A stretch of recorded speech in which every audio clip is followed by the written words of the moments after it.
Makulay at engrandeng pagdiriwang ng Ibalong Festival ang asahan umano ngayong taon, ayon kay Legazpi City Mayor Hisham Ismail. Ilan sa mga dapat nga daw naabangan ang mas makulay na street parades, street dance competitions at sporting events. Di rin syempre mawawala ang cultural presentations at mutya ng Ibalong. Aniya, nais niyang mas maipakilala pa sa publiko ang mayamang kultura ng Legazpi at mapaunlad ang turismo at ekonomiya ng lungsod sa tulong ng taunang selebrasyong ito.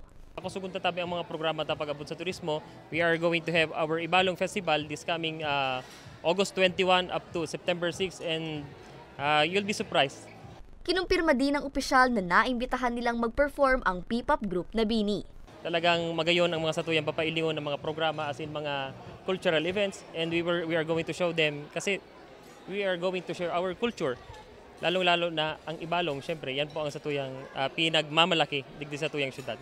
Bukod sa mga kaabang-abang na aktibidad, kasama rin sa pinaghahandaan ang kaayusan at seguridad ng publiko. Gaganapin ang Ibalong Festival sa August 21 at magtatagal hanggang sa September 6.